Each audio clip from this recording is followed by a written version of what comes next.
It's Nigeria Now on Echo Television International, and you are welcome. I am Rachel Tanze, and I have Sambo Solomon with me. Good afternoon. Good afternoon, Rachel. How's been your day? Oh, bless God. And how is Nigeria today? Well, Nigeria is moving gradually to the permanent site. Are we? Because I don't know. Why would someone say, Yes. slowly but surely. Definitely, and we have no option but to be hopeful that things are going to get better. Sure. And it is a show where we talk about politics, insecurity, governance, and economy. And today we are going to base our talk mainly on insecurity, what is happening in Benue, and then we would like to look at other states like Katsina and Zamfara, but we would like to look into what the Senate is saying concerning what is going on in Benue and how they plan to meet the president. Also, Governor Alia is being called out saying, why are you quiet about what is happening in your state? And senators are saying, we are tired of observing 1 minute silence. We are also tired of you, the senators, observing those 1 minute silence, because it feels like that's the only thing you do presently in the House. And then for me, Sambo Solomon, the concern here is what is currently happening in Benue, because I'm seeing it as two sets of different unique type of insecurities springing up in the state. Not only are we having terrorist activities where we've had our government decide to tag it as farmers' headers clash, but then now we are also seeing that these recent attacks are gang related. We've seen that in the past, and that's why I'm saying in Benue now is two-way street when it comes to insecurity. Gangs are on the rampage also, and then the most recent one where we're having over 30 recorded death cases is that these are two rival gangs clashing, and then majority of the casualties are these gang members, but then we have innocent community members being caught in this crossfire, leaving some families dead, and all of that. Now the question is, or the wondering and pondering of every Nigerian will be, what will be the difference in this meeting with the president? Will there be any different outcome? And what is the way forward to tackling these two types of insecurities in Benue? The gang-related one, and of course the header farmers clash, which is the most popular one, displacing a higher number of people. We are seeing that even the IDPs are no longer safe anymore, or is not even conducive. And so much going on in this state and other states in the country. And then will there be any significant difference this time around when the senators eventually meet President Tinubu to discuss about the killings in Benue State and other related states? Well, we are hopeful, like you said earlier, for seeing Nigeria taking shape in the nearest future. But that is not possible until and unless you have serious-minded leaders, that they are dogged and they are fearful, like they are fearless when it comes to issue of implementing policies that will turn the fortune of this country. You see, you can't have a country that is stable, economic-wise, think holistic with the issue of insecurity. It's not possible. It's not possible. Because with insecurity, people will not go to school. Teachers will not teach. Farmers will not farm. Even the legislators that are talking that they want to go and see Mr. President, they will not go. Even Mr. President, he will be thinking of his security, because they will tell him it's not safe for you to go out here or go there. So that means even his movement will be curtailed. There will be no business. And that's the reason why the issue of insecurity concerning that is developing this country, made so many companies to close down. Some to even leave the country, to relocate to the neighboring countries. All are issue of insecurity. But the truth is that I just feel for quite some time we use insecurity and we play politics with, because it's Rachel that is the governor, and then I contest with you and I didn't get the seat. So this time around I want to make it to be the state to be ungovernable to you. I recruit hoodlums. I give them all that they want, simply to disrupt your government. In my own side, I'll be thinking, is a political game I'm playing, not knowing that even the after effect, even when later you leave office and peradventure I was Now eventually elected, that same thing that was created by me will haunt me. because it must have taken new forms and direction. Yeah, sure. Because somebody is watching and you're working with somebody. Somebody will see that that's the only way if you want to bring somebody down or you want to get to that office. So at some point, we use even insecurity to play politics with. Remember the time of President Goodluck Jonathan, when Boko Haram started, and you asked me, how did Boko Haram started? You know, we all know the story. Yeah. There are different stories, but yes, there is someone that kept people that we call today political talks. Yeah. That at some point they grew to be You can't control them anymore, something because else that that's you war can't crime. control Yeah. them, that even today now they become a menace. They put us as a country in the global map of Terrorism. something that just starts from one part of the country, just a portion, not the entire state, just now taking over the entire state, taking over the entire region, and almost consuming this country. Yeah. At some point, this country was almost on her knees, stand still, because almost nothing is happening, because something is happening from just one part of it Yeah. that almost consumed the country. Now what are we saying? How do we handle it? Now we saw politicians picking it up to just bring someone down with it. And then at the end of the day, we saw how they played the politics. People were tired. The killing were just too much. People can not longer go to the market. People are not even same at home, because anytime it's just detonation of bomb everywhere, Yeah. any day, anytime. People were scared, and they feel somebody with experience is coming and he's promising that he know the architecture, he will deal with it. What did we get? Nothing. The Christmas gift was like, okay, I'm not a magician.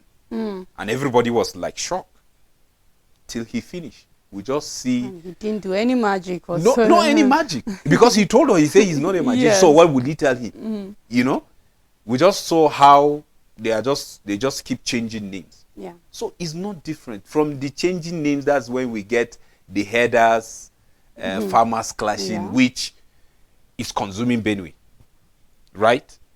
We have our own share on the plateau, and not long ago, you know, the big shot in the country came to visit this country. Why? Because on the 24th of December last year, there was an attack. Yeah. The entire community, and you saw people were just preparing for their Christmas, and then some people just came and they slaughtered them, not minding whether you are is a pregnant woman, a small child, just like that. No reason. Up to now, there's nothing. We are not hearing anything. Yeah. A governor of this state went to Abuja to meet Mr. President. So if today the senators are telling us that they are going to meet Mr. President, is it that he don't know? Is it that it's different from the one that Governor Mutfwang went to see him? Is it that it's different from the one that Governor of Niger is crying? Is it different from the one that the Governor of Katsina, where the former president came, is crying? You see, it's all over. It's all over. We just need leaders that are truthful. Let me put it this way. And they are masses centered. That means they take your life and my life serious. They are not seeing the life of their immediate family and their associates, those that they relate with. That's more important than my own life and yours. Very important when it's time for campaign and when they need our votes, obviously. That's why our mentality, our orientation has to change. And it starts now. It starts now because we'll start monitoring them. And if you look at it, even them, the past election, you saw how, how the election went, the dimension which there's this shift, and we are growing because we are still building. We are still building on that. So what am I saying? We need politicians that have political will, that are dogged, that they can dare things and do things differently. You can't do things the same and expect the same result. We have to dare them. Can we take this fight to these people? We can. Now we are talking about insecurity. What about food insecurity? Now trailers cannot move because you don't know who and who will even attack the trailer. Whether hoodlums or responsible people that they cannot feed their family, that the country or the present situation, economic situation, make them to be irresponsible. Because some are truly responsible, but because of the policies of government and the strategy which they are following, made them look irresponsible before their family. And then now the excuse is that the hoodlums are banking on that to perpetrate their own criminal act in the name that the government are failing to do what they are supposed to do. So why can't we take it to them? Is it that our military, where are the police, where are the DSS, where are the NIA? Is it that we don't have information gathering mechanism? If you talk DSS, you are to make your own undercover. You talk about NIA, you don't hear them. They make undercover research and they bring out some, and that is how it's supposed to be in this present generation. But now, look at what we are dealing with. It is quite unfortunate, and I hope that Mr. President, this time around, even though they are going to remind him, we hope that he will do something. Because you ask me, we have the security chiefs. What are their responsibility? What is the Constitution say about their office? What are they supposed to do? They are not supposed to wait until they said something. If everything, let's put it this way, that everything is not fishy. If something is not fishy, then you are expected now to tell you what to do. No, I don't see it's right. Because the way things are going, I think we should rethink whether we truly want this country at the path of progress. If we don't, then all of these things will happen. I will say that we don't even see anything yet. And as far as I'm concerned, if our lawmakers are going to approach the governor, the President Tinubu, with the same narrative, they are still going to come back without any result, and Benue will still remain in its position and nothing will change whatsoever. And what is that narrative? And I can't just stop emphasizing on it. And it's a narrative of calling a terrorist attack as clash. This is one of the narrative that has downplayed the real problem in the country. The narrative of herders, farmers, clash. You can't come and massacre me on my farm and call it a clash. A clash is what happened between two rival gangs, which is the recent happening in Benue State. These people are aware of what their feud is in the first place. They know what they don't agree on. Solomon knows what he doesn't agree with Rachel. Rachel knows what she doesn't agree with him. And then when we meet and we are here exchanging words, we know what our problem is. But what is the problem with the herders and the farmers? This is my land. This is my farm.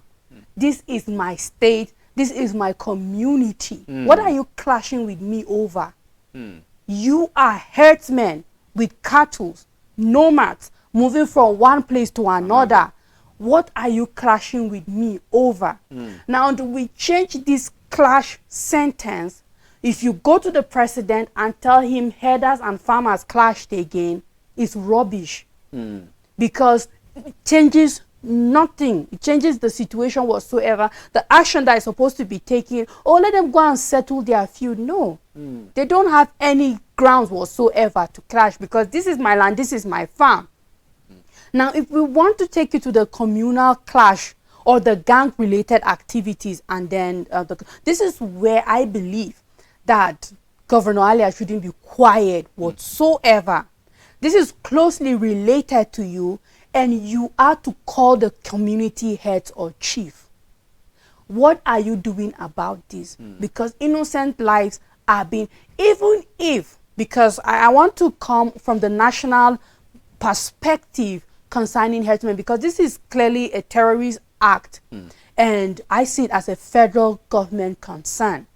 Tinubu needs to step in and do something about it. As Commander and in our Chief. Commander-in-Chief and our lawmakers need to change the narrative whatsoever.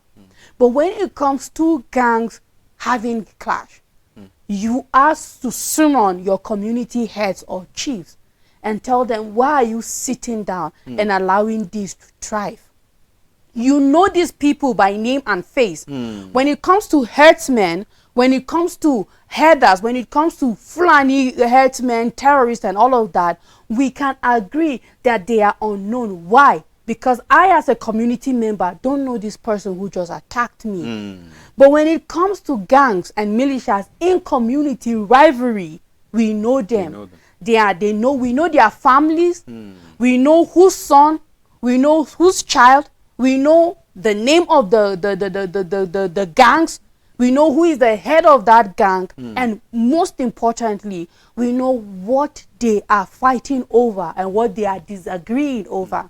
And this is where I believe the governor is supposed to step in quickly and tell community heads, community chiefs, youth leaders and all of that, this is not supposed to happen.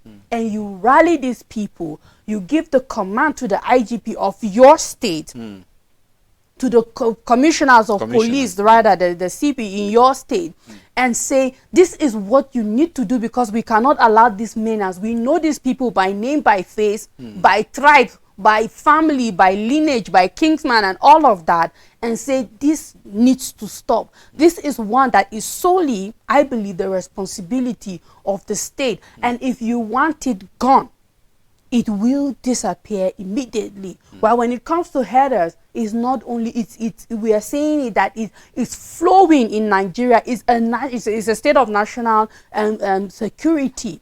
And these are people that have moved from one place to another, taking different shapes and form. So for the people in Plateau, we can call them unknown gunmen. For the people in Benue, we don't know them. For the people in Katsina, Zamfara, and all of that, we can agree that these are faceless people. But when it comes to rivalry in communities, the state governor is supposed to wake up and act differently. And until all of this is put in place, I believe that we are going to wake up tomorrow not trying to prophesy anything. This is a simple prediction that a normal man, anybody can do, that until these things are being tackled and put in place in the right, we're still going to wake up tomorrow and see that something has taken place again in Benue State. And not only there, we can go to Zamfara, we can go on even to Katsina and other states. You see, we have to stop this nonsense of bringing terrorists, gang leaders that we know have made life of good citizens unbearable. Yeah. Bringing them at the seat of power, negotiating with them. It needs to stop. It needs to stop. Because you can't do that. The moment you are doing that, already you are giving these smaller groups, you know, a room to thrive. Because you are saying, way forward, you are showing them the way forward, Hmm. and you are telling them that yes, you can do this and nothing will happen.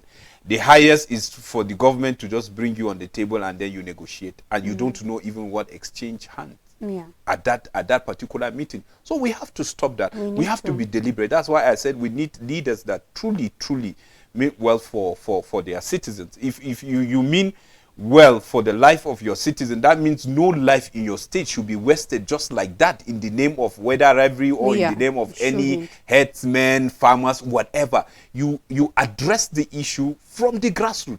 Whoever is responsible, you deal with the issue. Let's see people being punished, for making the life of ordinary citizen, a taxpayer, a responsible citizen that obeys the law, just someone who just wake up and then make your life unbearable, make your life miserable. At some point, just kill you and then nothing happen and they leave your family just crying. We need leaders that will really, really do the right thing. Yeah. That's just my take. Need that. Yes. And Solomon, we just have a few minutes to go, and we just have to, we can't help but talk about what is going on between Obaseki and his deputy Shaibu. And then for me, this becomes a thing of concern because we've been following this story, how it started and now where it's at. And it's just the tiring nature. I believe that Nigerians are tired with the fact that politics prevails over governance over and over. To see, I mean, it's obvious now that definitely Obaseki is doing nothing in his state other than trying to see how he puts Shaibu down. And Shaibu in his office as the deputy governor is obviously doing nothing other than facing politics. And there's nothing wrong with politics because it's politics that gives us governance. It's just the way forward.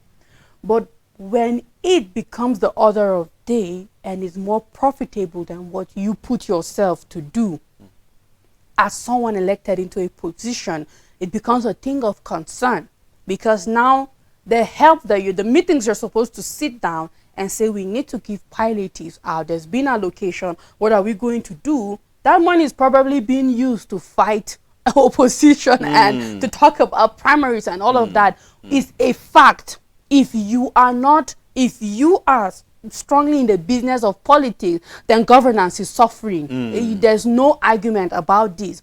And now, in as much as it might have started unfolding as just between the deputy and the governor, we are seeing now that it has moved to the House of Assembly members, where we are seeing an impeachment notice voted by over 21 members out of 24, meaning just 3 are probably on the side of the deputy, and others are saying Philip Shaibu has to go because he has violated oath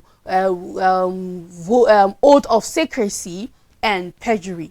And the concern for me is that you haven't mentioned what that oath of secrecy is that he has violated and what perjury precisely has he done, because it has to be out there. These are allegations. You've given him 7 days, or I think 5 to 7 days, to be able to respond to these allegations. But the general public wants to know precisely what is this violation and why is he being impeached? Because as far as we are concerned, we know that this is politics in play. We are seeing loyalty. This we can relate it to the case of Fubara and Nyesom Wike. We can say it's the same thing because this solely started as Philip trying to run for president and for the governor. And then we are seeing Obaseki, his governor, having his own candidate, and these both parties are in these individuals are in the same party, and we are now seeing it taking a different form over time. Well, for them, this is time for politicking, because their election is somewhere around the corner. Yes. You understand? You see, what's happening is just the issue of power tussle, the issue of loyalty. Before now, he saw him, he picked him. He's a dual ticket. Yeah. You understand? So you saw Shaibu is because you saw something in him and then you picked him. And along the line, something happened. Definitely, it's just the issue of ambition. Like, okay, now I notice my deputy, is beginning to nurse an ambition. He wants to succeed me. And probably, maybe, he's not cool with it simply because he's having his own candidate. And you can't tell why he is looking the other way, not the side of, direction or of not his the deputy. direction of his, Yeah. his deputy. It's normal in politics. But what I said, it shouldn't be dating. It shouldn't be out there just because you have the power now. You just penalize somebody Yeah. and just use the power that you have and then rubbish someone for just no reason, for just Yeah. someone trying to come out and say, this is my ambition. There's nothing wrong. It's his constitutional It right. is right, You yes. see, it's not new. It's not new. It's not news in Nigerian politics, because we saw how, one time governor of Plateau State, Jonah Jang, and Pauline Yes, we Talin, saw that. how when she said she wanted to contest and how the fight started, she was his commissioner of education, and the rest. We saw the issue of deputy governor clash in Zamfara, now Shaibu, all these deputy governors, Yeah. that want to really succeed, if not for Kano, that, Ganduje and what's his name? Now that you're thinking of forgetting Yeah, his name. Konkoso, Yes. and then it was a history. But look at how everything turns out, Yeah. endorsing the deputy, giving him, and then he won, and then later the fight started. I and was up to honestly hoping the same for Baseki Mm. and Shaibu. This is somebody you have trusted, and this will still be a continual government. I think it gives you an upper hand. But this is just where we see different types of interests coming into play, because you have someone else, for whatever reason. I believe that if it should play out like that of Kano, it could have been the best, and there won't be all of this back and forth in the first place. But here we are today. It's quite unfortunate. It's Yeah. quite unfortunate. This we will see, and it will continue to It unfold. will. But we are hoping that even as we keep on growing, some of these things will take shape. We hope so. Eventually will take Yeah. shape. But we are hoping that Shaibu knows the law. He does. will know what he's supposed to do.